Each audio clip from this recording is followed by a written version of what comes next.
Okay, we're just waiting for Kenny to sober up and have his coffee here, as we always do. Man drinks more coffee than a Super Tiger 60 drinks fuel. Anyway, we want to get this wing going. We're working on the outer tip. What are you working on, the outer tip here, Ken? Yeah, Okay. We're finishing up the tip weight box. Not long ago, when men ruled the world, we finished this inboard tip. These lead outs still have to be bent. In fact, I'll do this while you're working on that tip so we can get this cranking.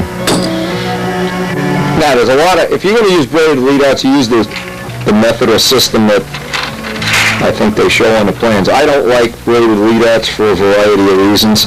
When you're working on a plane, they can flop back and forth and put dents in a wingtip. But some people like them. Some people have good luck.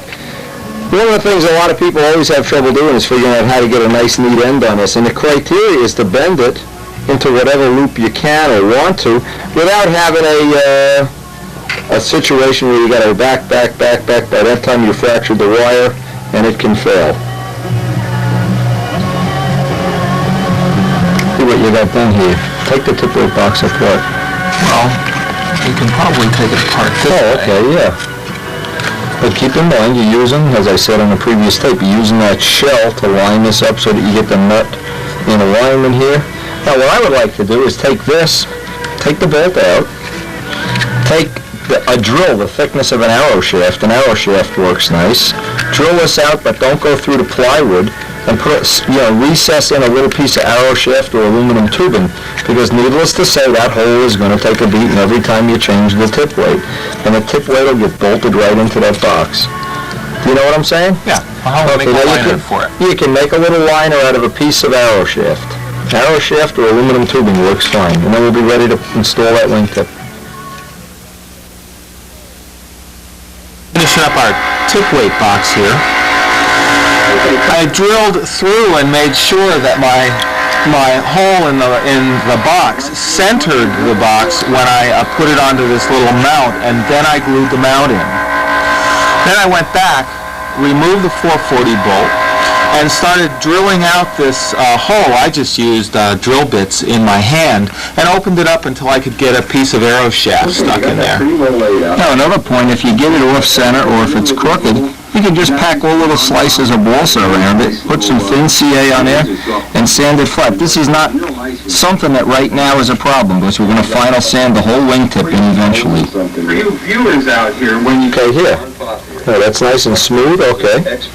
Now you're ready to clamshell it up, join it together. What I always do is I bend the lead out wire similar to this, and I use a drill. I mark the drill, what I like that size drill for this. You can make the lead outs whatever size you feel comfortable with. Obviously, the smaller the better without kinking the wire. Then all you need to do is with needle nose pliers bend the two pieces back. In this way, there's no double bending of the wire. You could also use little pieces of tubing, or you can use copper wire either way, and stay bright silver solder. Now see, by doing it that way, you don't get any double and triple bends in the wire. And that's what we're trying to avoid, is bending back and forth, back and forth. Now I just roughly get the wire on there and then pinch it all up nice and silver solder it.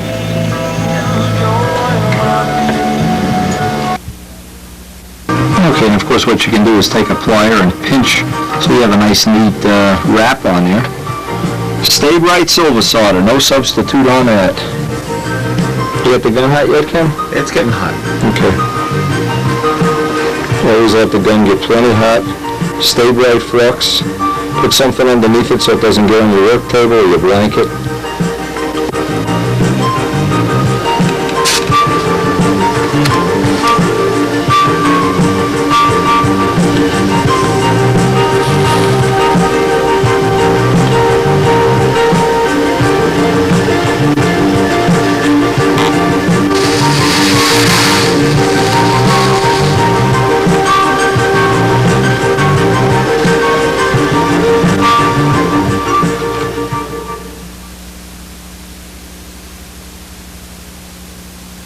Baking soda and water, defluxing agent.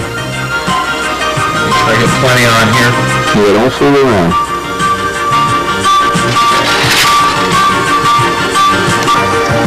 Okay, we're ready to install that outer tip. Ready to install that tip now. I think you got it finished anyway. Who's all set to go? Well, we should want to do do clearances. Okay, first thing we want to do is don't glue it in place with the box in. Otherwise, some CA gets in it and you have a glued box. Take the box out, flatten this off on a sanding block, and let's clean the outer tip. Make sure there's no little, in fact, you could just hit that with a sanding block too. And then let's make sure when we get the tip on it isn't canted down or up, it's kind of nice and straight. You always glue it in. I've done that already. Take the box out, and you'll be surprised how easy it is to do that. And it'll always happen while you have all your friends over and they're looking at you and you go, yeah. Or like some unnamed person, I won't mention any name, but his name rhymes with Midgley. He made a tip weight box on the top. Well, doesn't it look a little better on the bottom, you know? Then he tried to justify it, tried to give me this big story about how he wanted it that way so we wouldn't have to turn the plane over to change the tip weight. Midgley, is this man your friend? I don't think so. Press it just a little bit, that's all you need.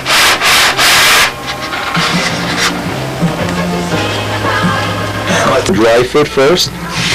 Tack it on with the pins, of course, first. You always want to pin it on first, and then tack it second. Make sure everything's nice and even before you commit to a final glue joint.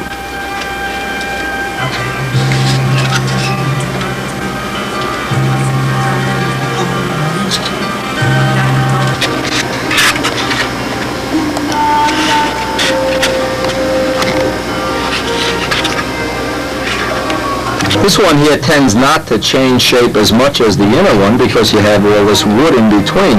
But one thing to consider, if you made a fit that you weren't happy with here, if you had too much of a gap, you could just fill it in with some 64th plywood, and that would also give you a nice edge around there. We've done that in the past too, just to fill in an edge. I've already filled in this edge with some balsa wood and then hardened it up with CA. Harden up the corners and edges, and every time you go through and sand, break that edge.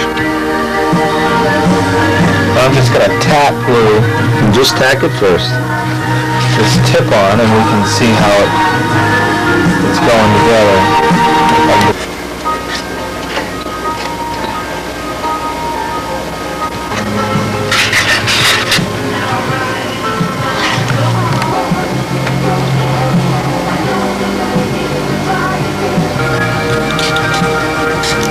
You got all the pins out? That should be ready for some sanding. Yeah, I just want to make sure. Make sure it's straight more than anything else. Now, if you're not happy, slice the high side, the side that's too tight, and pull it apart and put a little shim in there. Now is the time to do it, not later. No, we'll be committed in a few seconds. I think we have enough meat. No, you got enough in there. It's an optical illusion because you don't have the box in there. That's fine. Just put the box in now and then do all your final sanding and harden up the edge with thin CA. I already did the leading edge when I sanded that. Just carry that hardness right around. Okay, then let's glue this in permanently. Make a permanent joint and then go by the bench and we'll sand that out.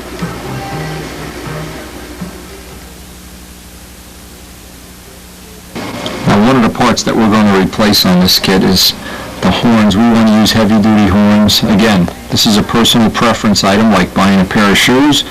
And certainly this is one of the options if you anticipate flying in some heavy wind conditions you might want to consider. The horns are going to be available direct from John Brodak very soon. We're in the middle of making up some of the tooling for that right now. And one of the things, I won't go over this again, we already did this on the elevator. It'll be a pretty much similar thing except for the way we mount the edges. That's going to be a little different. But preparing a horn and making the little straps, you can pick that up off the video that we did on the tail.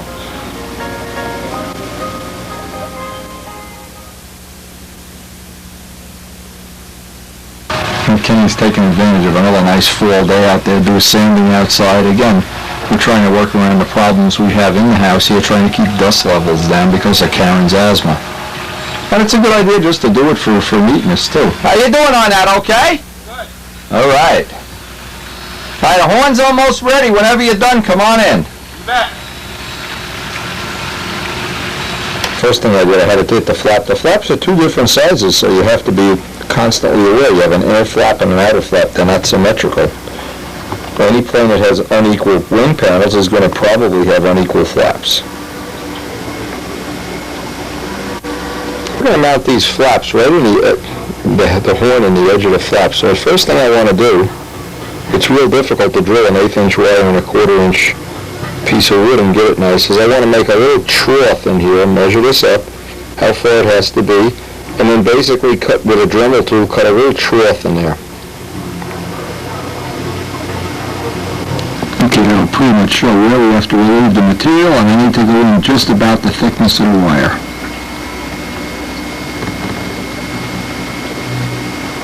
So this is the cutter. This is a Dremel cutter. This is the one that seems to be the best for doing this kind of operation. Look at this, President Nixon. Now there's the little slot that our horn will fit right in.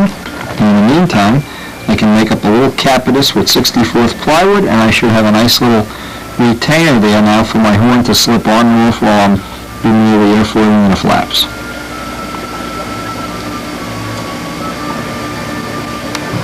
Now there's a couple of tricks to doing this. First, just making a 64th plywood cap is fine, because what that allows you to do then is you can slide the horn in and out, as we're doing our alignment. Then what I'm going to do is put a bunch of little pinholes on both sides, and when the flaps are actually permanently attached, I can bend the flap up and down just a little bit. Obviously, if it's out a lot, I have to adjust it inside this hole.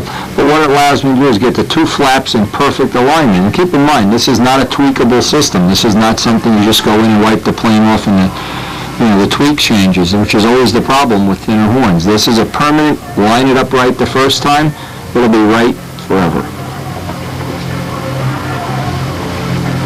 The sanding king is in here. Yeah, no, that feels pretty good.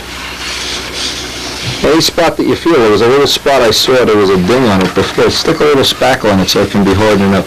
What this feels like it's doing, it's going here and then diving. Right here, I think you could remove a little material. Right here, if you want to make that, let's see, looking from the front, it looks okay. If you really want to be fussy, you can just, right here, it feels like it's a little high. Like this section. Is that what you feel? Yeah. And there's a little bump right there. The box blended in real nice. Yeah, that's good. That's good. It's right there. I can see it now. Yeah. Now that I felt it, I can see it. It's right Absolutely. there. Right there. Okay, well, be fussy. It's worth 5 minutes. Yeah, take it out and...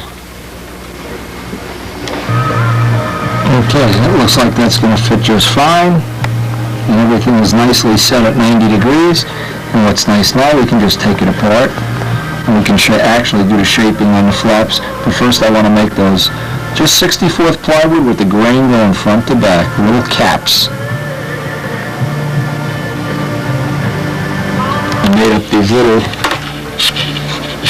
took some thin CA and hardened up the wood, of course, to try to get that as rigid as possible. And this is 64th plywood, and we're just ready to cut these out and make the caps. Okay, you satisfied with that outer tip? Yeah, I think it's pretty nice. Okay, Jerry Sipper's coming here to Appearance Point this afternoon, by the way. I got a lot more work to do. You better work too tonight. He's going to body slam you if this plane isn't perfect. Jerry, I'm trying, okay? Well, he's spending a lot of time. I don't know about trying. Sits out in the lawn chair there. The fish are getting sick of looking at him. I got 10,000 witnesses. I was working. Okay, we got our plywood caps on here. Now, where the horn is going to go in, we need to take that same tool and just put a little relief so that the horn can go all the way in.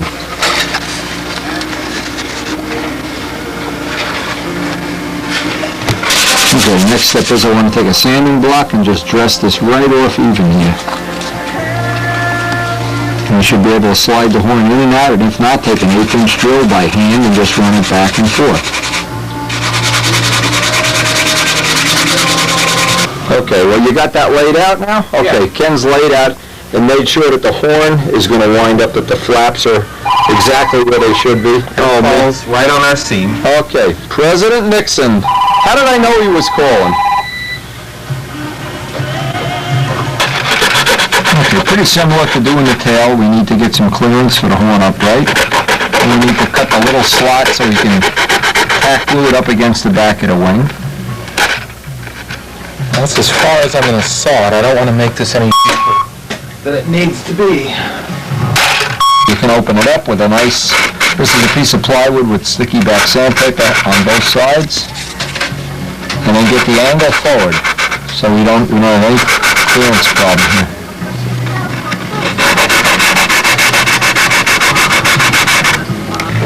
Okay, you know you need to notch, and you know you need to not have the horn hang off the back of the trailing edge. The center line of the wire needs to be on the center line of the pivoting point of the hinges.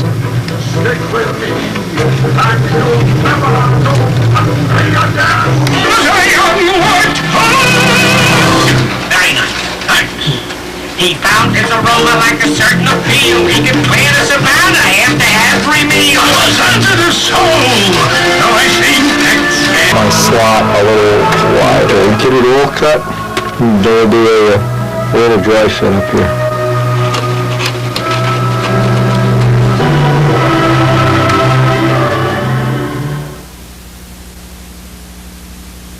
What we're going to do is make up two little pieces of plywood just to go around the back edge. Because typically when you take that material, Just to stiffen it up because it does get kind of thin at the back.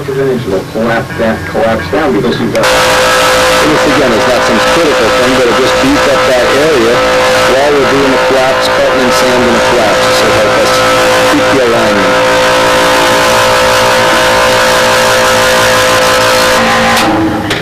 Okay, just do a little dry fit there, Ken. See if they fit in.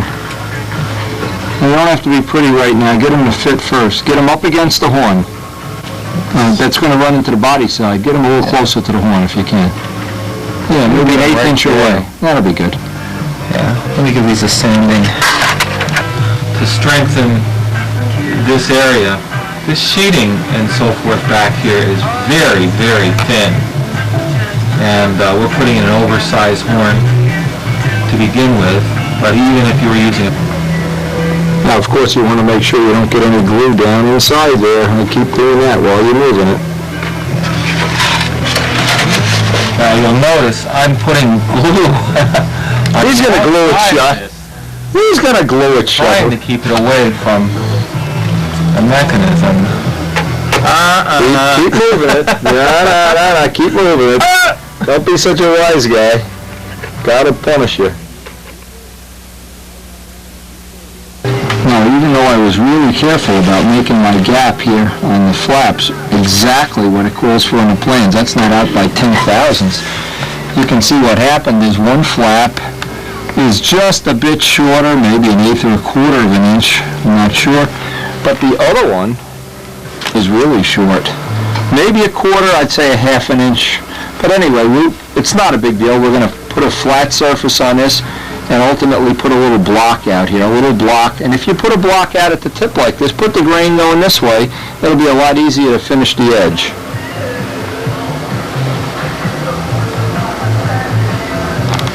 Going to make a little extension for the end of this flap. Well, it's not a big deal, but it's just something I don't want to make one shorter than the other. Yeah, this is one of those... Put a little oversized and you can block sand it in. It's not a big deal. I've done this before. You sometimes have to do it. You never want to. But it's important, if you're going to make a block on the end, why not have the grain going front to back? It'd be real nice, easy to dress it off and everything.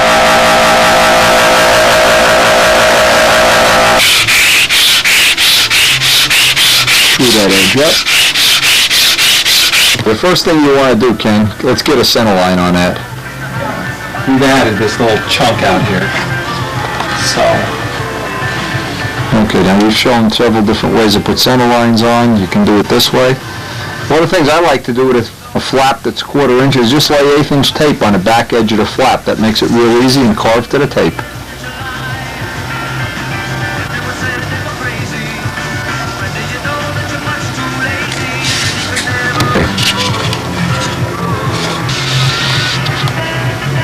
Now this is just common ordinary 1/8 inch tape.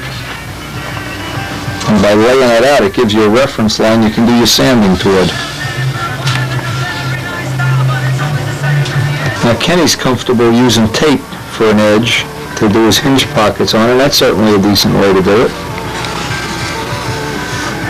Because you actually can feel it with the sandpaper block. You can feel when you're coming up on that tape. You'll have to watch it, but... Yeah, you still have to watch it, but it's still better than just carving in midair.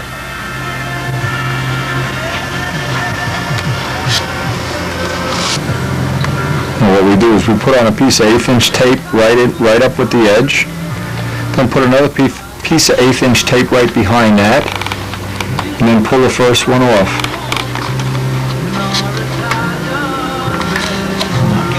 Edge. Okay, Should be straight. you got one piece on. Now just put the other piece right behind it and take the first one off.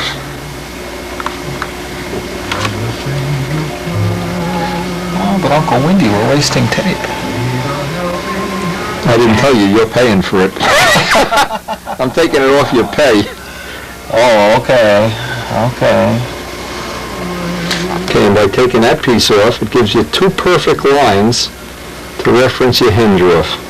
Now you can either take a sanding block and block it out, you can take a plane, you can take a knife, any way that you can get that corner cut in, and then of course just reverse the flap, do the opposite thing on the other side.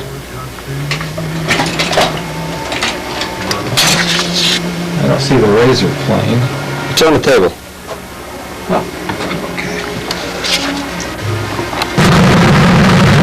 You gotta watch that little piece of plywood too. You might want to dress that off first. Yeah, I'm going to take that off right now. See that little piece of plywood, just block sand out or knife it right off. So where the grain is end grain, obviously you have to do that with a block to be effective.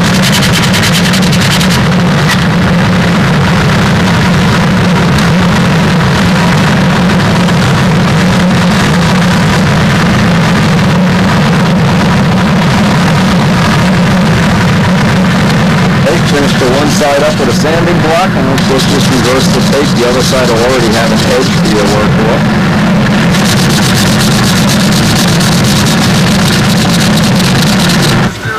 Okay, that looks pretty nice.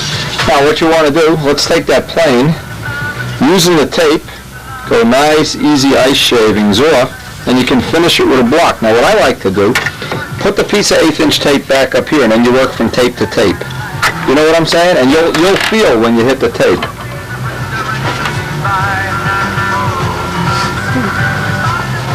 Now what you do with the sanding block or the plane, you have a real nice two surfaces that tell you when you get near the end. You get a real nice shaping on the flaps. Yeah, the system that we're using now is a little different than I'm used to. I like to use the reducing wire method. Yeah, by the way, that's a common and it works real well, but you need a bunch of wires, so... Which we don't have. Needless to say. Mister, I have all the tools we need to build a nobler here. Well, we don't have the wire, but that's another good way to do it. Again, what we're trying to do is show various ways to do this, or to do anything. There's never one way to skin a cat. Not unless you're always talking about the same cat. This grain doesn't like it. Yeah, you're trying to be careful you're not cutting into the grain. It seems to be in both ways, so I'll just use that. What you can do if you run into a problem is make the blade sticking out just a little bit less. Hey, you got about, watch you don't put big cuts in it. It's getting funny down here. Right, do it with the sanding block. Just do it with the sanding block.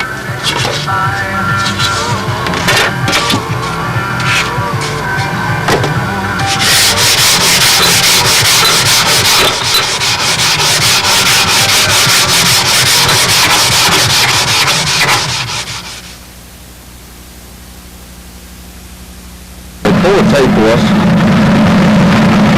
Now you can just radius that trailing edge. Let's see how it came out. Pull it off. Okay. Just radius that off. Sanding block, and we'll be ready to put the hinge pockets in next. I'm going to center line this first. Okay. You can use a sanding block. That'll make it as just a little bit of a radius. You can put the final little bit on after you have the hinge pockets in.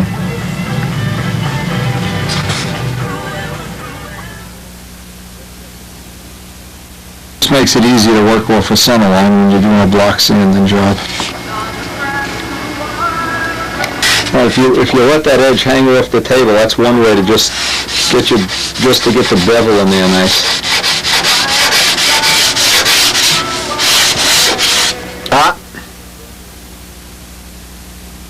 One down. Keep going, baby Ken.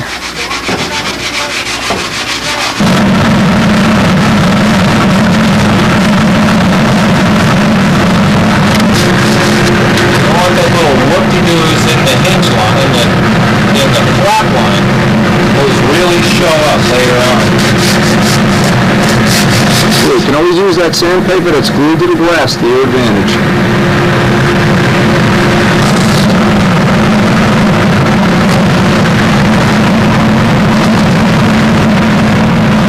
We're lining this up right on the plan so we get the hinge pockets exactly where they call for. I have to tell you, it looks kind of funny. One flap is so much bigger than the other. I'm not used to looking at that. When you're used to looking at, keep in mind, an equal panel plane would have equal flaps, an asymmetrical plane. It kind of looks funny when you look at it that way. But again, back in the old days, that's how they, probably the T-birds and everything, that really does look funny, I have to tell you. Anyway, all right, lay out the hinge pockets for the other. You got one more flap to do here. We'll get the hinge pockets almost similar to the way we did the tail.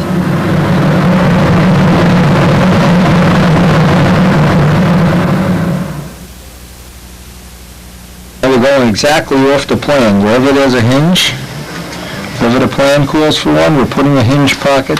Pretty similar to the way we did the tail.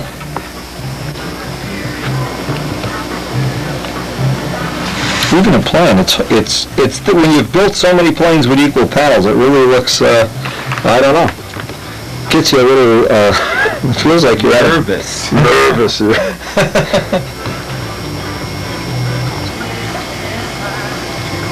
we made that little tool up, and just use that tool, just slicing some nice hinge pockets. That little tool is on, I think, page 1. Just as well on flaps. Those are ready to cut the hinge pockets. We got the hinges prepped. We should be able to get cranking along because we're getting up on the end of the day here. Now we're both here agonizing over this, the difference in these asymmetrical flaps. And you know what it's like when you build your first All-American. You know, if you've never built an All-American and you build that unequal wing and then you start thinking, but yet it flies good. Anyway, we'll be looking forward to getting some flights on this too. I have not had an asymmetrical plane. In fact, the original Nobler that I had, the first thing I did was make the both wings equal panel and flaps equal panel, a la Big Jim's suggestion. That was a good plane too. Using the back of the number 11 blade to remove a little bit of wood here. Make some room for a hinge. That ought to do. We get the straight edge out so we can butt join that up. Get all the little slots in alignment, all the little hinges.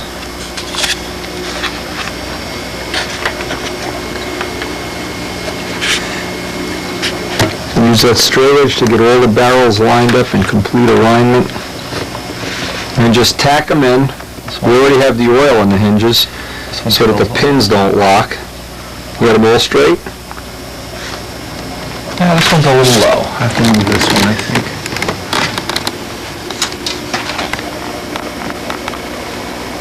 And put it right up on the edge of the ruler before you tack it. This way you know you have them all in good alignment.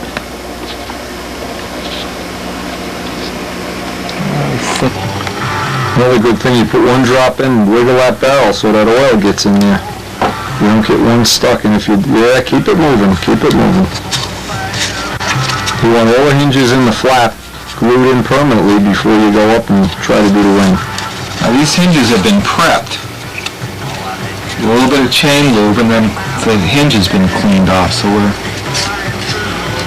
trying to line all the advantages up in our direction. Yeah, we'll look for in the near future some custom Brodak hinges manufactured by none other than Lindy. I'm hoping we're going to be manufacturing a kind of a replacement for the IM hinges real soon. And John Brodak will be the distributor of those hinges. Okay, with the hinges still only glued into the flap, you're done cleaning up there. Let's take this off. You got these hinges in there? Okay. Okay, you done vacuuming there? I'm never done vacuuming.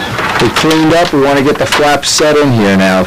Let's get all the hinges pressed into their little respective slots and make sure everything lines up.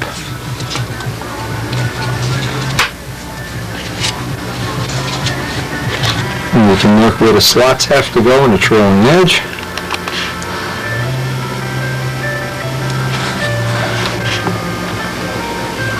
Notice that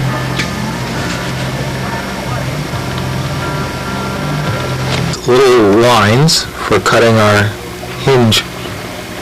By the way, this is why we put a 1/4 inch trailing edge, and if we didn't, this trailing edge with plastic hinges, nylon hinges, would only be really in 1/8 of an inch of wood. It wouldn't really be I don't think it would be enough anyway. Now, if you want your controls to work like grease lightning or butter or whatever you want to call it, you pay attention to this step. This is the part that makes it all happen. This is critical. Getting all the hinges and the horn to line up in one line so that they just work perfectly independent. If those hinges are down on a line like this, forget it. I would put a brand new blade in for this operation for sure, and then just pick away the same way we did the hinge pockets before. This is XL knife blade number 67. XL blade. John, send us 1,000. We need them. Oh, we're really using blades. Yeah, well, the blades pay. By the way, anybody, if we haven't mentioned it before, and I'm sure we have, using blades, if you build a whole plane and you only use 2 blades, you're cheating yourself. You should use, I guess I use about 100 blades on a typical plane. It's not a good place to save, energy, money, time.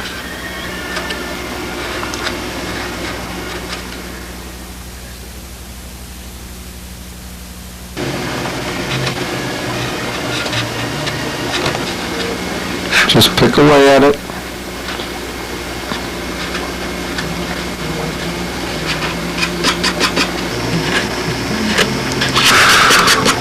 It's probably good enough.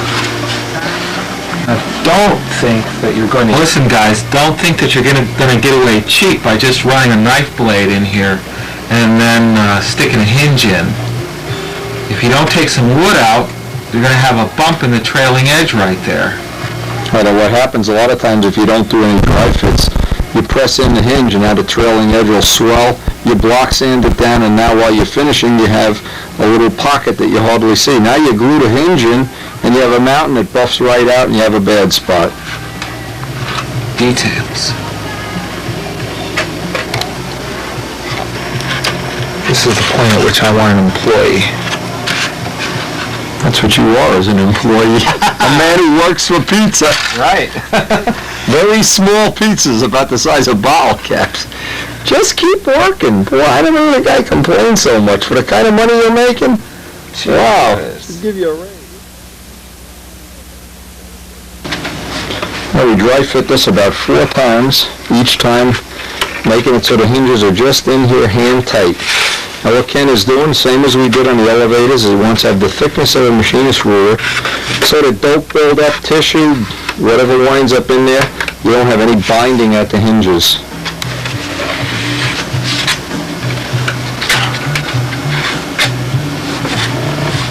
Make sure it's good and free.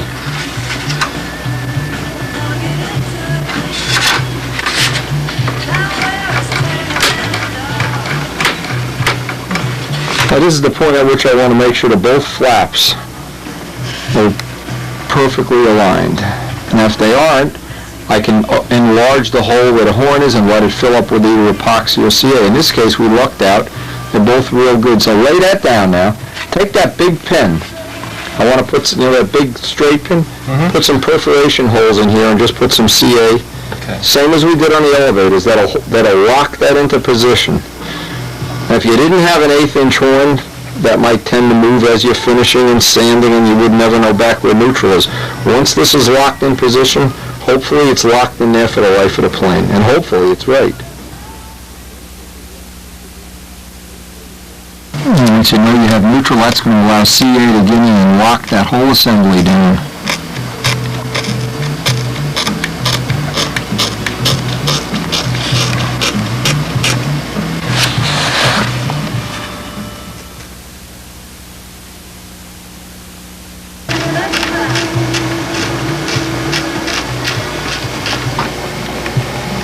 Just gonna let that soak in.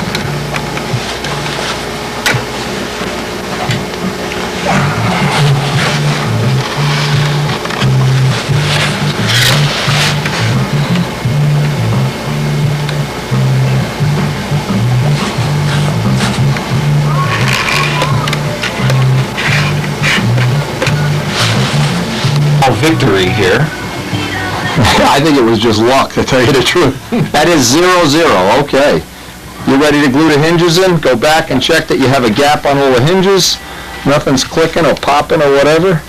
And put a drop on each hinge, both sides. So reset that hinge line. So that's the way I want it. Yeah, if you don't have a gap, that fills right up with glue and dope and everything and sand. Now, what that's going to allow us to do is get in there with some double-sided 320 and get a nice hinge line when we go into the finishing. Now, let each one kick individually, so if you get one that sticks, right now we can know which one it is. We won't go crazy later trying to figure it out. And you don't want to go crazy later? It would be a big help, too, if you did this, Ken. Turn this up this way so that the glue tends to run away from the hinge where the oil is. Notice that word tens is a big word. Doesn't mean guaranteed it will, it means tens. Okay, you got it. One at a time.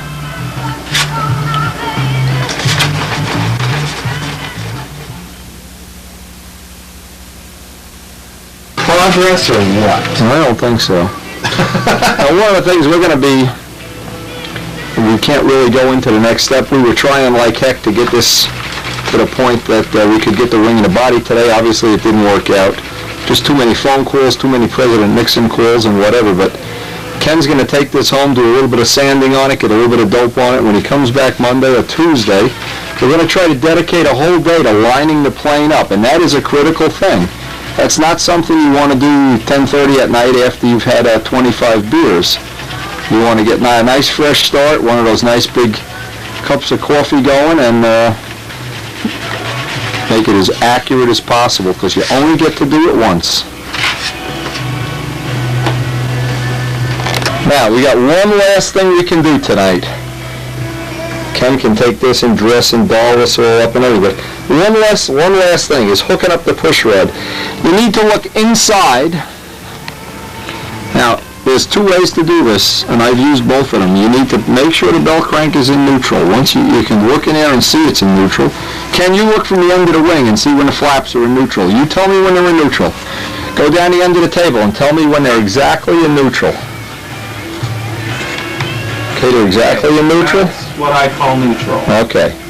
Now what we're going to do is get an ink marker and mark the push rod.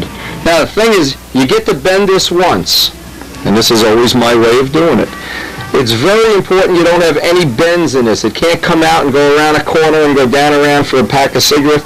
One bend, a straight piece of wire. This is 093, not 075. It needs to have one 90-degree bend. If we miss, and it has unequal control, we'll cut the wire and put a splice right here. But I would not go back and rebend the wire.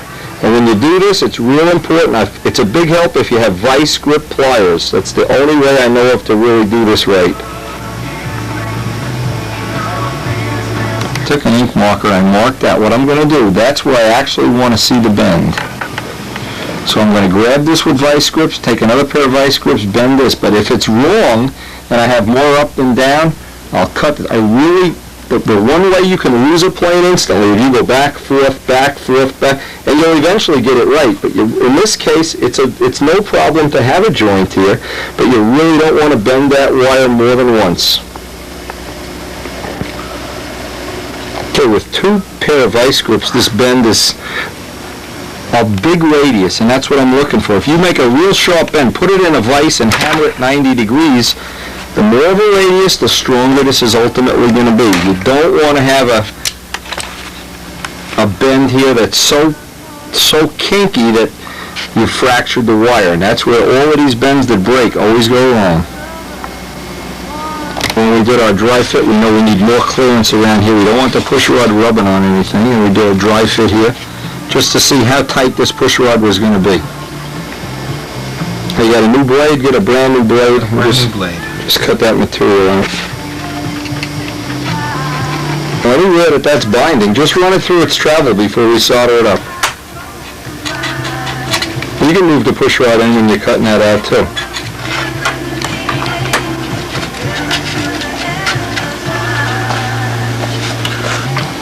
And what we're looking for is to see that we have roughly the same amount up and down. Which we do. I think we just lucked out, believe me, there's no skill to this, and if we didn't, we'd put that splice in the wire. Okay, now we can solder the washer on there, get a nice little washer, get out the silver solder and a stay bright, and we'll lube that sucker roll up. Now what I always like to do is I either use an eyelet, or in this case what I'm going to do is put a little copper washer. These are the washers that go on 256 screws, a little copper. And I want to take the Dremel tool, the parting wheel, file a notch in this wire, and wrap this with soft copper wire. So you have a redundancy system. First off, the push rod is always facing out. Very important, because if you ever miss and the joint fatigues or rots or you forget to stay bright, the flux on it, the deflux it, what will happen is centrifugal force will tend to keep it out, and when you land it'll fall out and then you don't destroy the plane. Second thing, we have a solder joint. Third thing, if the solder joint fails, that little piece of wire will be in there. All of the joints we do will have that same feature. And that's the way I've done big planes always. So far, so good. Have not had, a rash of whoops, the push rod broke. So far, anyway. Anyway, but critical that we don't have a fractured bend.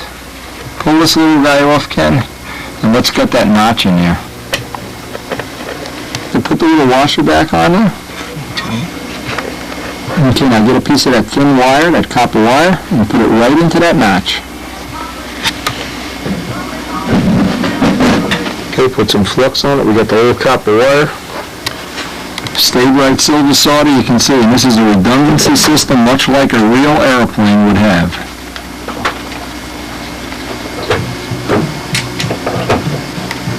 Forget the defluxing operation. Oh my God, if you do that, you'll be sorry. Okay. Wipe that nice and clean. You can break that little tab off from the safety wire if it bothers you, because otherwise it'll catch on you every time you go in the sand.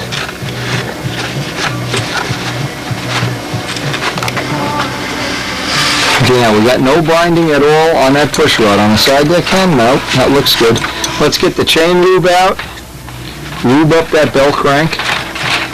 Here, break that little tab off. You can just take that old PJ1 or WD-40. Get in there with the PJ, work it in. Magic stuff. This stuff goes on like foam. It hardens to wheel bearing grease. It's a forever lubricant. Just keep working it in, get all the pivot points. Almost push these back on the wire. That's amazing. Yeah, they're real nice. I think that's going to be real good. Okay, all right, let's clean up. That's it for today. Sand that all out, and School's out. School is out forever. All right, and have a good weekend. And here we are as we end week 2. This is the Friday. We've actually spent 7-8 days on this now. But we're at a point where it's really ready for some final sanding, and let's hope he gets it done over the weekend, because I have, heaven forbid the word, real work to do here.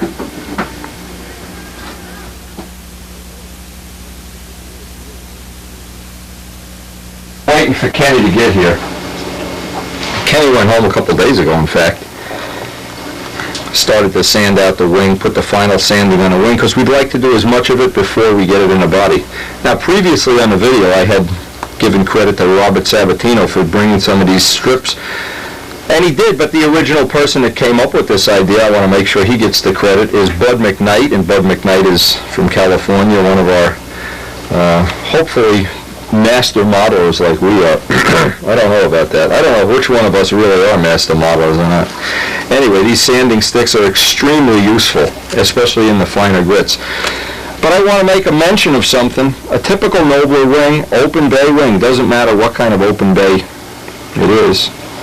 A quick 2-minute dissertation, because Kenny probably already has this done, and if he doesn't, we'll try to show a minute or two of it on a tape. This is the single most important thing, as far as I'm concerned. If you want to have those really nice wing panels where the ribs all stick up, you get the reflective light. It's all these areas, and I will call them edge areas. All the edge areas on an open bay wing need to be radiused, and they need to be radiused several times. If you just do it once, it really isn't enough, and I'll explain this. What really happens is, if you were to look at this, let me move this over just a little bit. If you were to look at this, here's the sheeting, and here's a cap strip. This whole edge is, if you look at it from the front, it's like a 90-degree edge. And what will happen is, the silk span wants to shrink.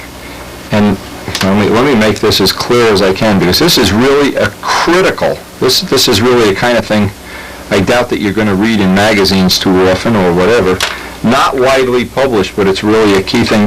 This silk span shrinks, and it wants to pull away right at the corners. When it shrinks, because if you look down an open bay wing, it starts to look like this.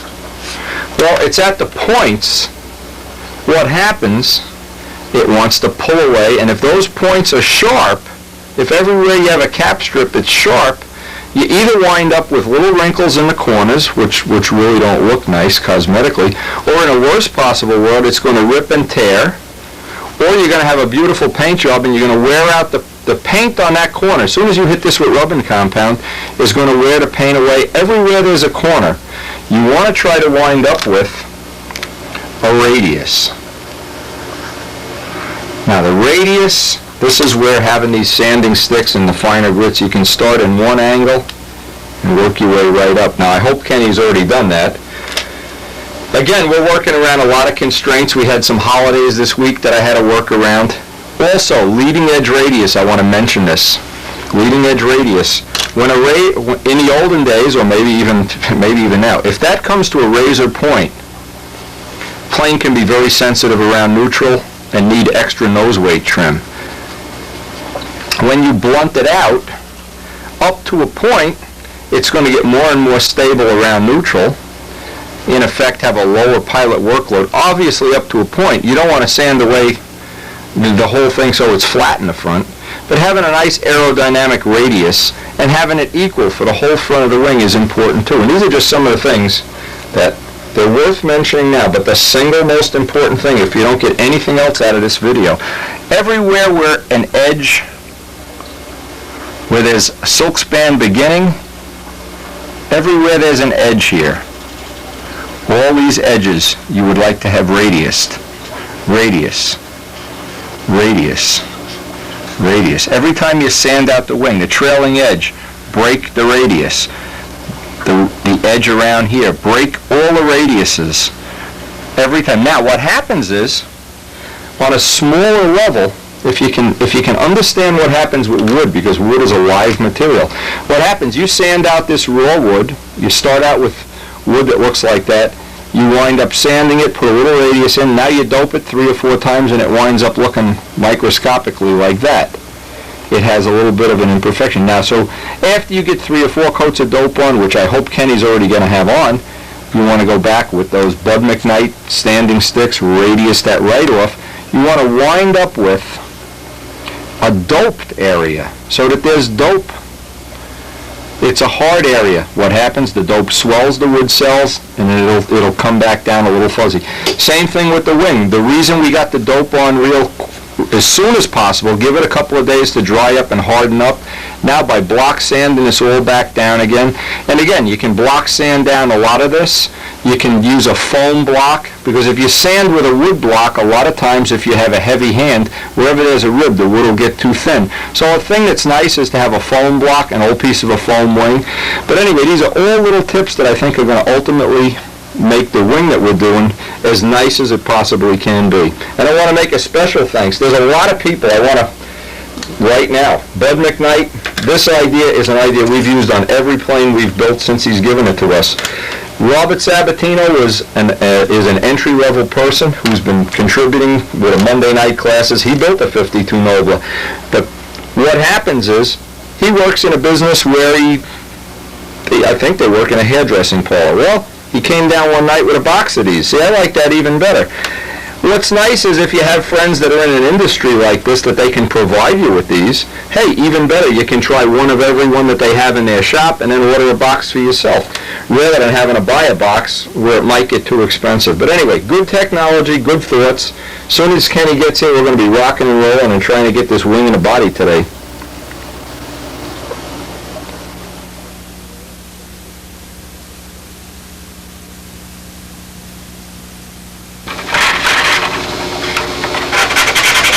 What actually is this? We spent 8 days on this already? 7 days? I'm not sure. How many days did we spend on this already? 8 days. This is actually day 8? Too long. It's no Probably we've had done. I've been doing this myself. I'd be flying it by now. Okay, we're trying to show those sanding sticks, and it makes a real nice noise, if nothing else. Puts you in a mood to put earplugs in, but this is a critical part of. Now, you've got how many coats of dope on this? This has 3. Okay, and now that wood is swelled back up and needs to be dressed off again. Usually if you sand real wood, and then once you put the dope on it and you sand it again, you're really in Fat City by doing it that way. The tail is real nice. Yeah, I like that tail.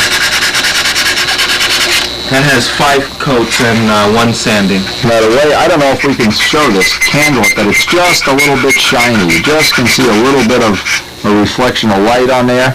And then all, the same thing with the, as soon as he's done with the wing, is get all these edges radiused.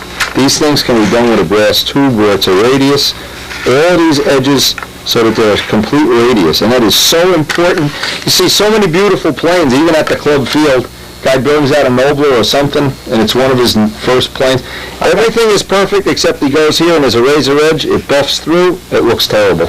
I also have to go through this tail section and put little pinholes in these ribs, you know, so we don't have that balloon. What'll happen if you don't have a pinhole in each rib, what'll happen, these will puff up when you put them in the sun. You'll see little reverse curves on them. So what I always do is before I cover something is put a pinhole right down the whole thing, then on the bottom inside, 1 pinhole just to let the air out. Basically just to let the air out, and you don't get that puffiness there. Now wing, you don't have to do that because it exits into the body, but the tail and the rudder, if you don't do that on a hot day, you'll see that tail just expands right up.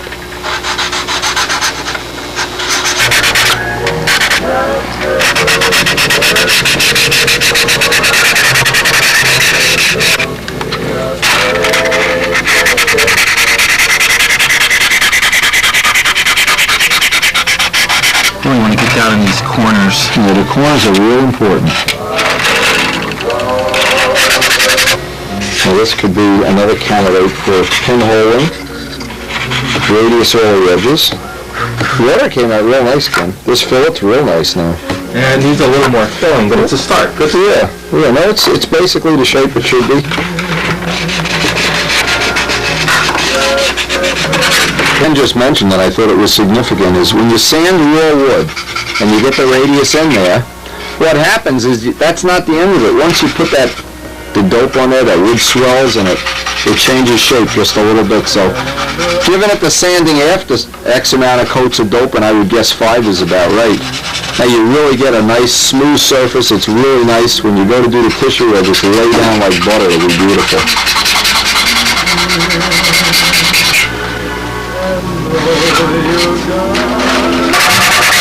Again, this is just one of the things that when you do it now on a workbench, it's so much easier.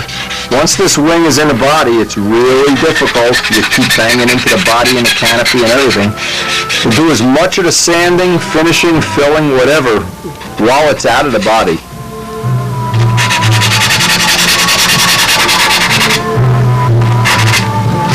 A piece of brass tubing with a piece of sandpaper works nice to get a nice radius on that all around there.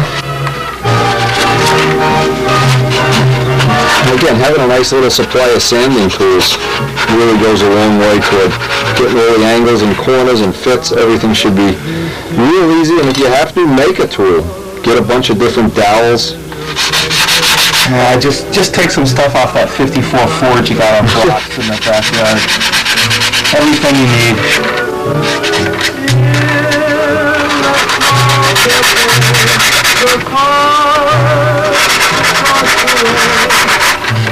Glad I like sanding things. Get them nice and clean, get all the little dots of CA off of it. We'll be ready to put that wing in the body.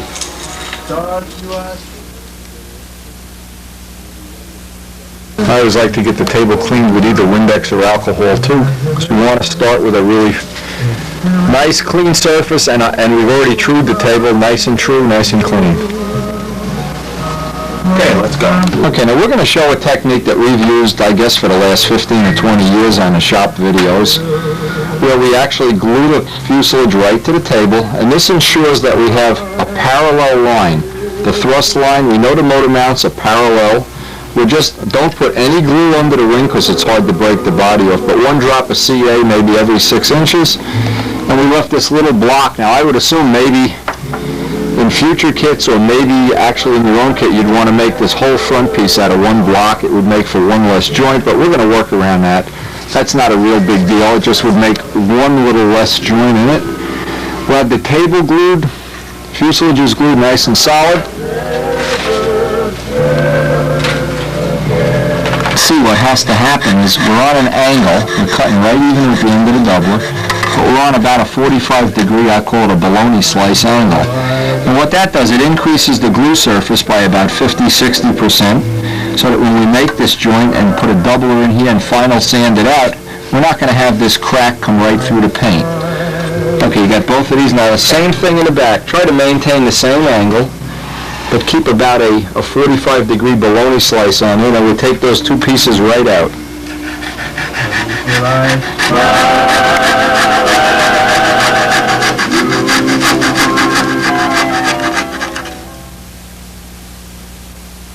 I've never liked trying to slide the ring through the body or any of the other ways. I've always thought, even though this is kind of a, well, not a butchery way, but it's a way that a lot of people find offensive to have to cut this, but in reality, the wing can go in perfectly straight. Now what we want to do is line up the center of the wing, and I'll get a center line on the wing.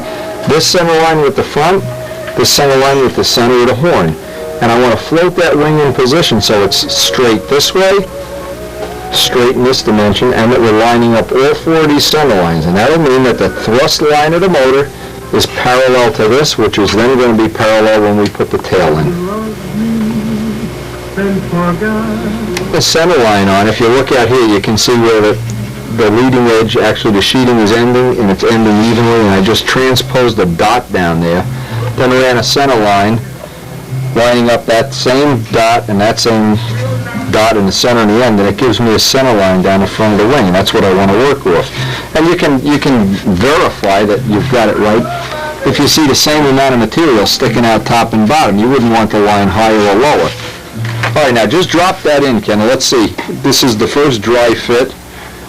We want to try to get the line in the middle, of course. But most of all, we want to get that it lines up, and it looks like the wing cutout is pretty decent. But now if it wasn't, this is a little low. Okay, so what we want to do, right in here where it's hitting, you want to get a sanding block and just take a little material off the front, and what that'll do, it'll even make a stronger joint. It'll lock the wing and that together. So sand a little flat spot on the front of that.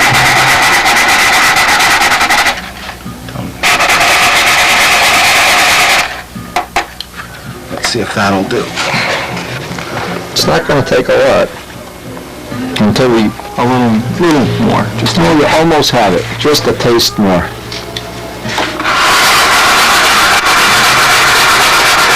Now, because we extended this trailing edge just a bit, we're going to have to take a little bit of a pie slice out of the back to get the back to drop in. The front looks pretty good now, though. Don't take any more than you have to. Take just a little bit at a time.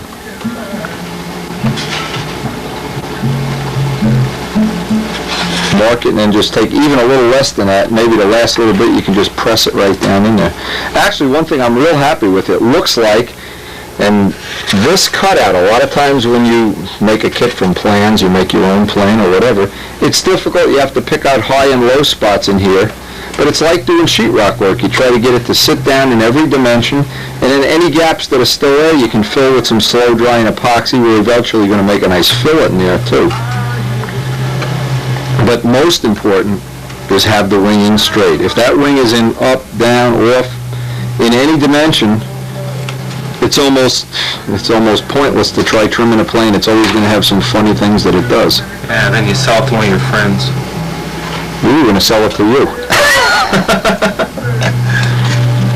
Okay, check it out.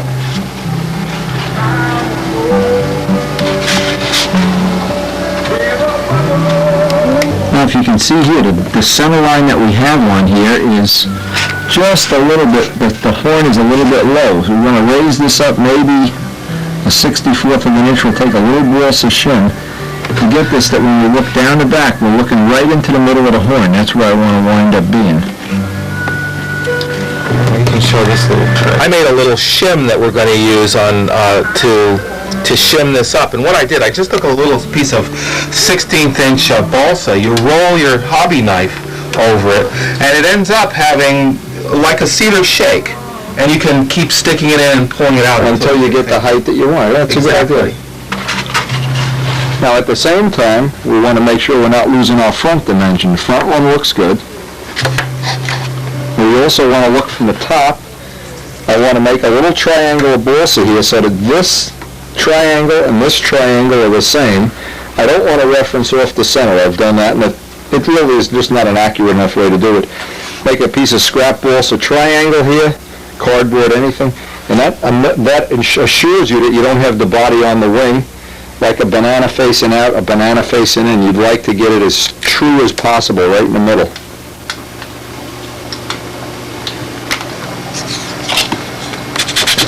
Just try to dress it off and you can float the wing now. The wing can go back and forth until you have exactly the same, and you don't see light on either side of it. Oh, that's very close. I've got the trailing edge shimmed, so it's so close, within a hair. Now sight the leading edge, and what you want to do when you get it right, put a little mark on here so now you know where your wing is centered.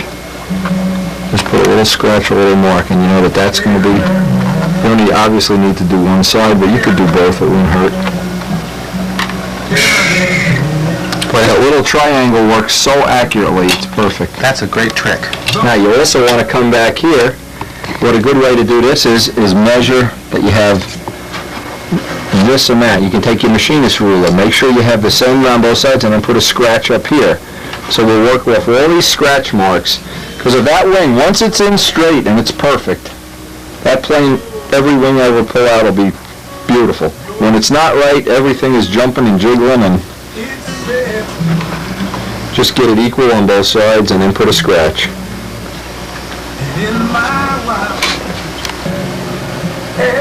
And it takes, see, this is the thing. When we were working on this the last day, we were getting toward the end of the day.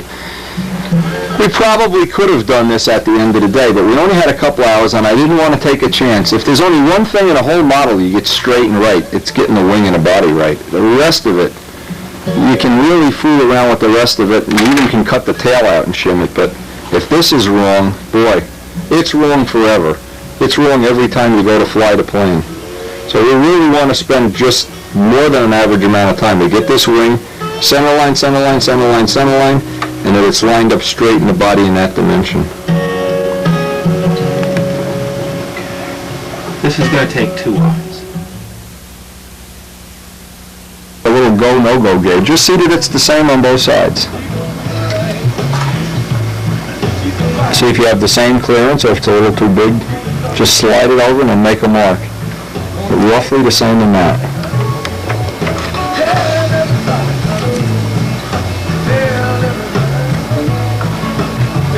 Just mark that for a little scratch. Okay, now just double check the front and adjust it, kick it over just 1/64 if you have to.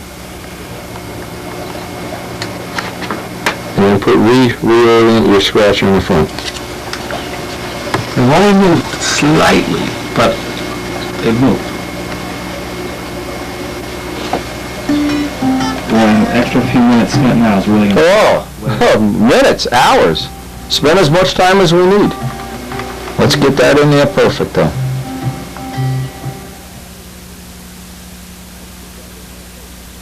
Yeah, Midgley glued his nose. You better watch you don't glue your wheels or something to the table. Anyway, you've got this center line, the center of the horn, and that's one of the critical ones. That's right on track now. And what we're doing is like a dry fit. It's to get everything dry fit up. Now that we have that alignment, this center line is just a little low, so we're going to make another little shim just to get that up on center. And you see, if you didn't do this, for all eternity, that wing would be in there crooked. It needs to be probably the same amount as the back. Let me see the other side before. Yeah, both sides need to be shimmed up just a tad.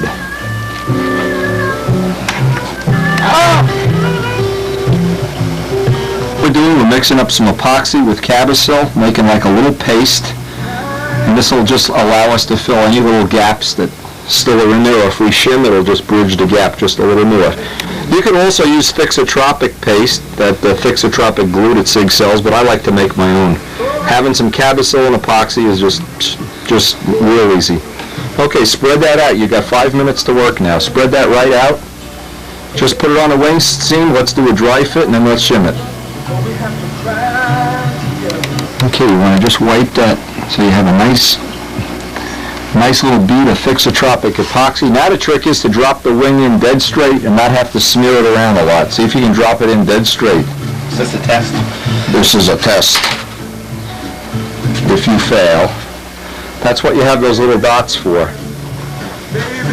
And you can sight the trailing edge. You can just look down here as you're dropping it down. You should be lining up all those little dots. Check your center lines.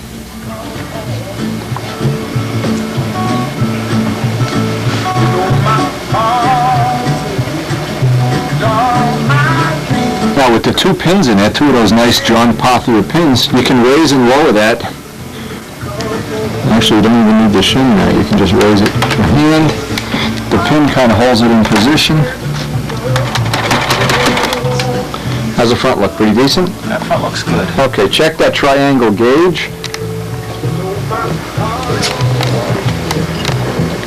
Okay, just check it with the triangle. While the glue is kicking off, make sure it's the same on both sides. Oh, what a guy! Now check sight from the back. Look down the back and make sure the horn is in the middle. If not, shim that. That Fixotropic glue is so nice to use.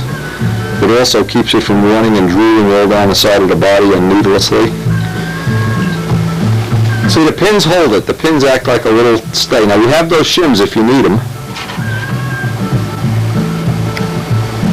Just get it right on money. You also can use those center lines for lining up neutral on the flaps. Check it out.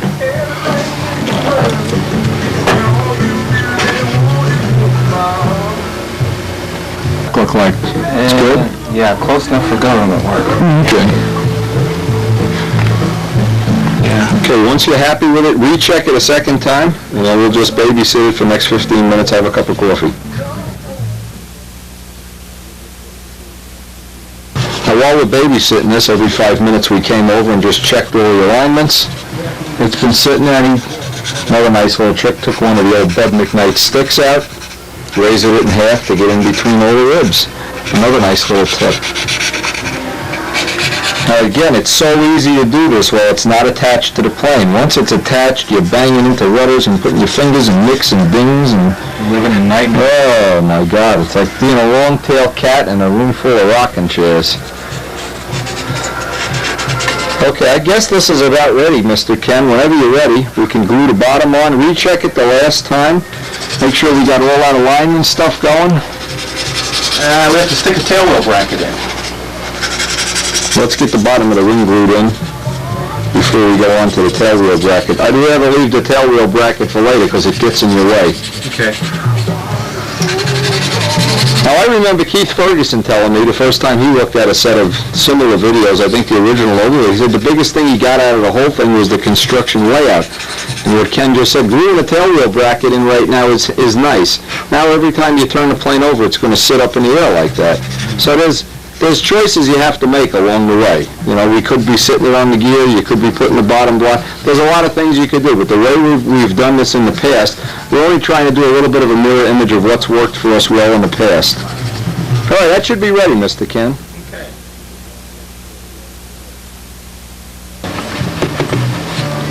Dude, that looks really good. It's good from every angle here, actually. You glue one piece on. This is what gives you the extra glue. I just tack this in with thin CA for now. What we want to do is make up a piece of 16th plywood. We can make a doubler here. 16th plywood is probably good. Let's make a little pattern out of balsa wood. I want to get a doubler in there. I want to get a little glue seam up here, a little piece of wood that fits in here. I want to actually make all of one side. And when I tack that back, you see it's just a little higher. Go slow. Do it with the long sanding block. Oh, you got the gear in the way. See, this is why having a gear in the way is such a nuisance. Careful you don't make a bow in it. Get that trimmed even. Now what Ken's doing is a good idea. He's putting tape on the areas that he doesn't want to make smaller, and then you can just kiss that whole thing off with a long sanding block. It's always easier if you can do one side at a time when you do this too.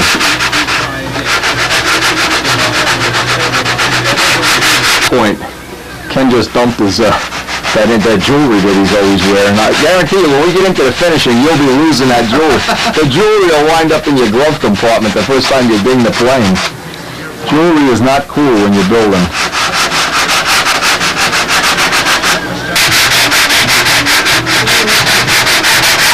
Now what Ken did, he made up a little doubler out of balsa so that it's in alignment with the plywood, and then the 16th plywood doubler, nice and solid. Now, next step is he's making up some 5-minute epoxy with some Cabasil. Just make a little paste that looks like a good consistency, and just put it right along, make an internal fillet right along the whole length. That's a good way to stiffen that right up. And if you can, put some epoxy on President Nixon's lips.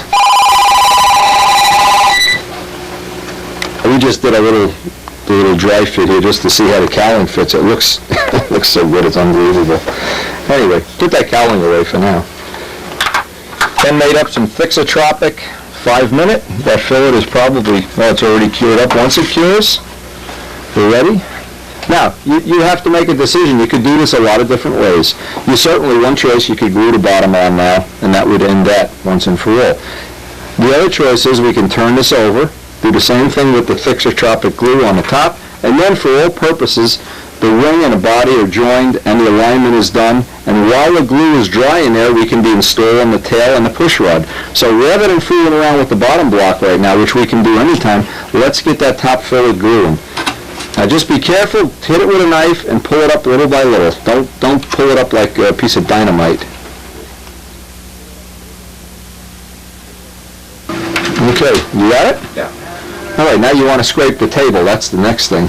Get the scraper, get all that. Always something to clean here. Hey, it's starting to look like an airplane. Yeah. Let's go flying. We'll be flying in no time.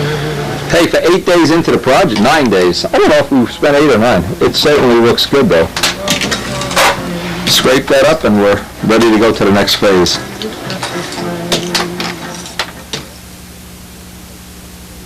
Now the plans show a push rod with a slip joint in it, and that certainly is one way you could do it. What I'm going to try to do is make the push rod out of 093 wire right over the plan, and then what I'll do is adjust forward and back the length of the and it's never going to be more than a 64th of an inch.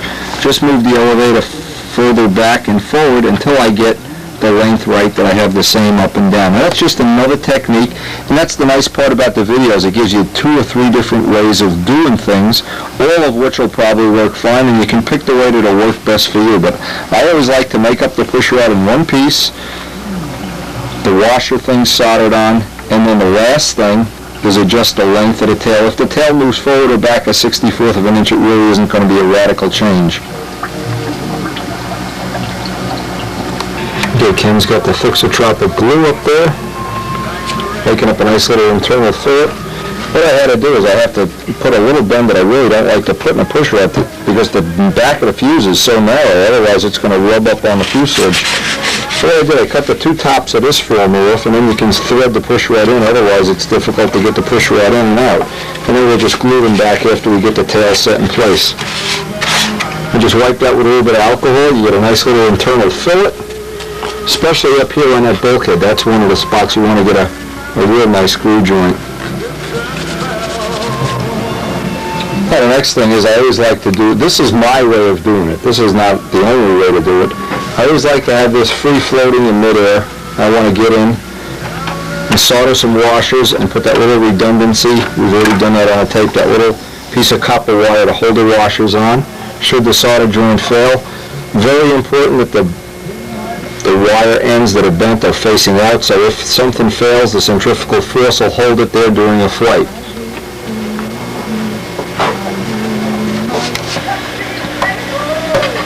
Now, while I have the joint, as soon as it's soldered, I let it cool and then get some baking soda and water on it. Of course, it's a Stay Bright. All the solder joints are Stay Bright solder. And I'll clean it with alcohol a little bit, lubricate it with chain lube, and I'll be ready to come out here and solder the elevators on as soon as that cools.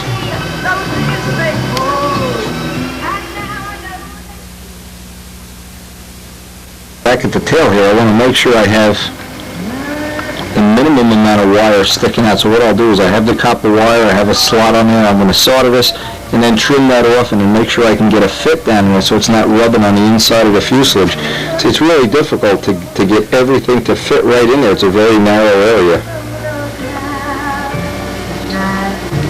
Now, a good tip you can use is, if you want to get a nice tight clearance between the washer and the horn, is just use a piece of IBM cord, let it fit right in between there, and then when you're all done, when that soldering joint cools, just pull it out.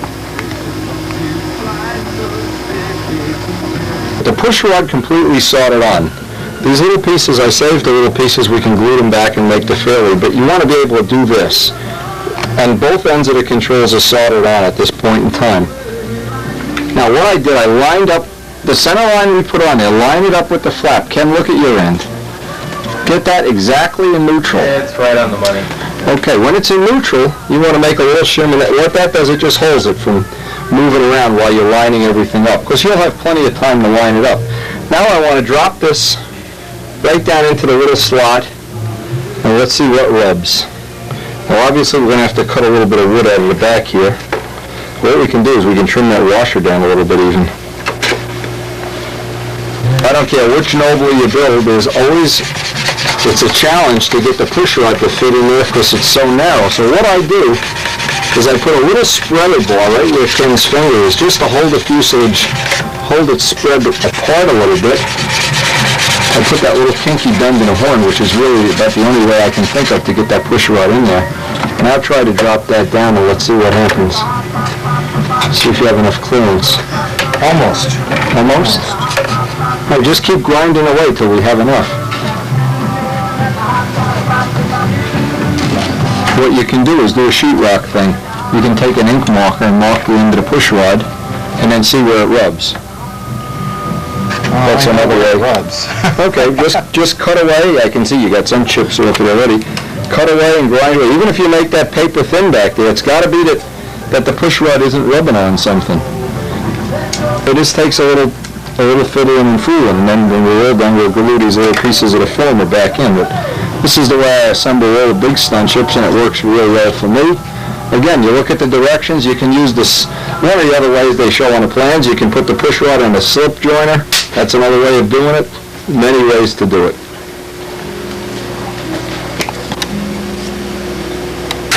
And a good way to get the last little bit of material, Kenny just took a stick, put some sticky back sandpaper on it, let the spreader bar hold it apart.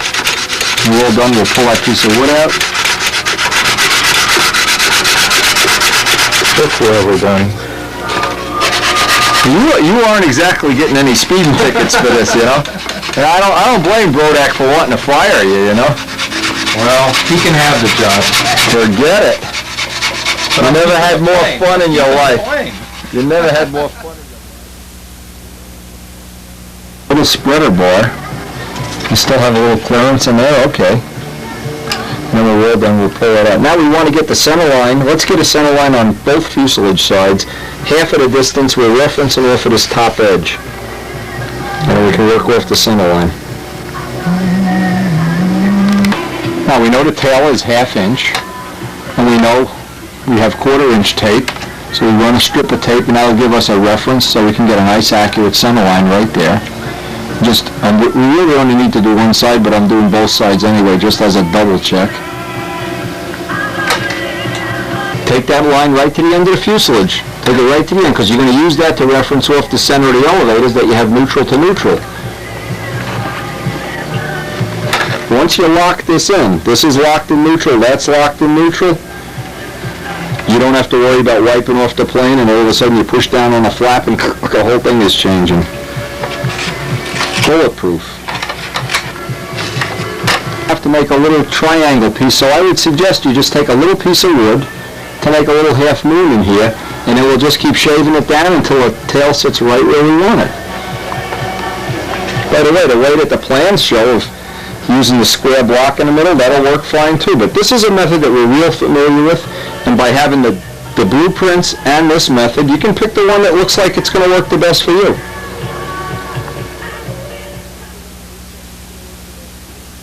Piece of scrap wood. We traced out what we think is a little bit oversized for the shim that we want to make, and that's going to be a shim. When we drop the tail in, we want to line up the center line and the center of the horn right in the fuselage. So make up 2 of them. We'll make one up first and see if you're even close. Oh, I'm close. Close to old age, I think. Is that like close to going here? Sanded them almost completely away, fitting this thing. It's okay. Just keep going back and forth like sheeting a piece of sheetrock. Say that quick 3 times. Yeah, but now it's, we got a real clean joint. Okay. Now you're on center back here. See, now what you can do now, the flaps are in neutral. Yeah, I want to use this center line over here. Okay. If you want to line these elevators up, say you want to move this forward and back a little bit to line up the elevators, you can do that. Just move the whole piece back and forth. It's a 1/64 of an inch is all that has to do. Very, very, very, very, very close now. So. All right, if it's close, leave it.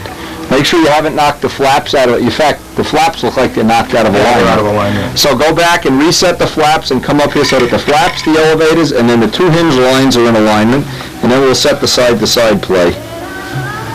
Sounds like this takes a long time, and it does, but it's well worth it. This is well worth the effort. Any mistake you make now, you're going to live with forever. Now tell me this doesn't look like the Indianapolis 500 here. Nobler cowlings. Still, you can't sell these for car bodies or something. Okay, boys, start your engine. Anyway, they are coming out real nice. John Brodak already has the prototype out of his shop. You can see here, this side is low, this side is high. So the only choice you really have 2 choices. You could make a 30-second piece of balsa shim and just lay it in that trough. Or you could take this side and drop it down roughly a 30-second, I would say would do it. But we want to set that right at this point, get that real close. I would say the easiest is just shave that side down a little before you go any further.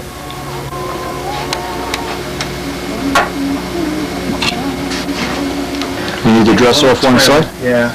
All right, just dress it off. Okay, let's...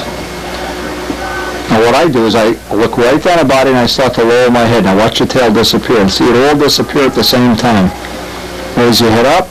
You can see it now. It just disappears like a boat going over the horizon. That looks real good. Now are you in neutral at all sides? Now that little relief we gave it, it sure looks close. Okay, make sure the flaps are in neutral. Are we figuring Flaps are in neutral at the same time the elevators are in neutral. We're trying to reference off that center line. And now measure hinge line to hinge line. And just make sure that take that 18-inch roll. Make sure your hinge lines are equal before we mix up the glue. Hinge line to hinge out at the tip is better. Further out at the tip you can do it. And go right up to the hinge line.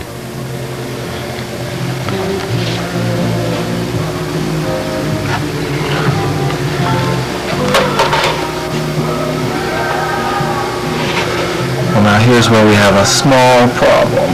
Which way are you off? This one has to come forward. Okay. Just make sure that you have enough slop in that you can take half of the amount off one side.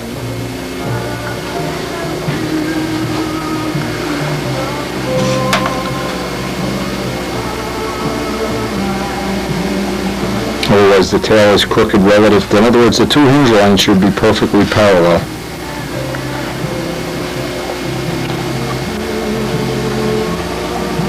To allow for in the back here the curved rudder. The rudder takes a curve. So actually one side of the fillet is going to be a little bigger than the other because this rudder is going to have a little bit of a bow in it. And that's the way the plans show, and I know that's the way the real Nova was. So let's double check that everything's in neutral. Mix up some of that Fixotropic glue. And then we'll have a bagel for lunch.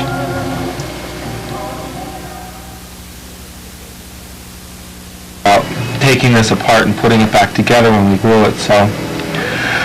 Well, now that you know all your measurements are okay, just mark where it is. Yeah, we've had our little argument, so we can just mark this and I won. No, I would rather do this. Now, Ken wanted to consider doing this with a couple of drops of CA to tack it in place. I would rather have the working time of making a 5-minute on the cabousel. Just pull it apart. Same as putting the wing in. No difference at all. Well, I may not have even put this address on the videos yet, but if you want to get any of this, it's Glue Products, 4015 Georgia Avenue, West Palm Beach, Florida. That's the zip code there. It's 33405. The guy you want to talk to is Les. They have an 800 number, 800-771-1863. Relatively inexpensive, and it lets you mix glue to your own consistency. It's good, and we're using it to mold the cowls.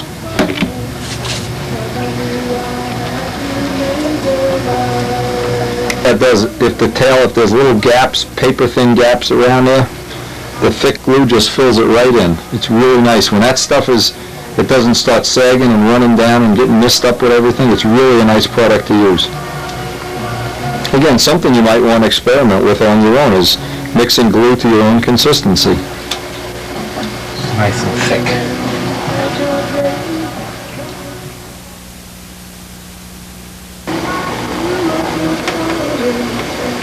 I don't know if you'll get a sense of this when you watch the tape, but we have really spent some time off camera making measurements, making adjustments, trying to get everything just right.